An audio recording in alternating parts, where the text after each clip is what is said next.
It's printed on yellow. That was the improvised version. It was 30 seconds. This one I put some effort into.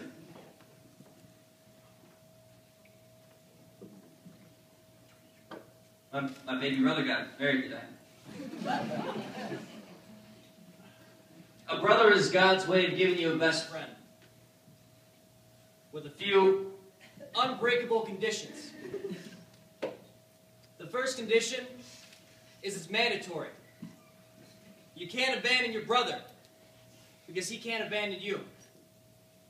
We don't choose our siblings any more than we choose our parents. Sure, we can choose to not be a part of their lives, but our actions always come down to a choice. And Nick and I have never chosen to abandon each other. Even when we disagree. Like on Thanksgiving. But in our adult lives, I'm not sure Nick and I have ever had an argument where we weren't best friends just a couple hours later. Of course, when we were children, Nick and I argued constantly over who got to play with what Legos, over who got to play Sega Genesis first when we woke up on Saturday mornings. And often, I would win because I was bigger. Well, I was bigger then. Now Nick can play Sega Genesis whenever the hell he wants because he's bigger than I am. I've still got better hair. But no matter who won the arguments, we always found ourselves sitting shoulder to shoulder, cheering the other on in whatever we were doing that day. Because that's your blood. That's your brother. And you don't let little things get in the way of a relationship like that. The second condition is your allegiance is only to each other. No parents, no friends, and especially no girls could come between Nick and I. Early on, we established the rule that 1, we would never let a girl jeopardize our relationship. And number 2, I would never date a girl Nick had already dated. Allie was the only one left in Michigan.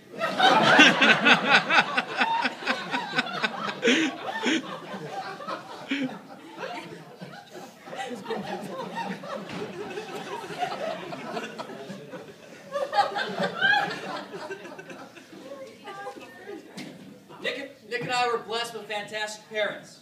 Where's my mom? Where's she at? Hey. My mother, the empathy and the love. My father, the professional and the sarcasm. Among the many lessons they instilled in our minds during childhood, one I will always remember is, blood is thicker than water. My parents would always say this when Nick and I found ourselves in an argument, and remind us of the unbreakable pact that we were forging in brotherhood. And the final condition is, you protect each other. This is especially important for the older brother to understand. You see, when you're a kid, having a little brother is kind of like having a puppy to look after. You get to hang out, you get to play with him, take him to the park, usually on a leash. But if he makes a mess, it's somehow your fault. If you two get in a fight and both end up crying, somehow it's the older brother's responsibility. It's hard to understand as a child, but as you grow up, it becomes clearer. If your brother is hurt in your absence, you wonder why you weren't there to protect him, and it hurts you, and you blame yourself. Having a brother means you have someone to watch your back, because you're watching his back. Always. Ready to defend each other against the nearest threat, be it emotional or physical. Because you've never abandoned your brother, and if your allegiance is to he and he alone, you will always protect him. I've never met a woman who could protect my brother. Hell, I never met a woman who could deal with my brother. Or put up with him. Or put him in his place. Let alone protect him. That's how I met Jess. I've never met a woman with such a constitution of strength and intelligence. Not to mention that everyone is in awe of how wonderful she is with Mason.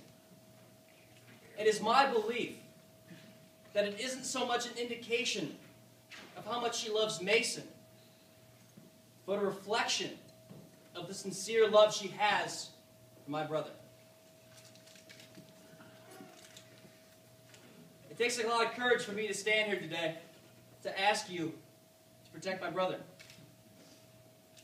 I've had his back for 25 years, and I love you enough, Jess, to trust you with this most precious task. To Nick and Jess again.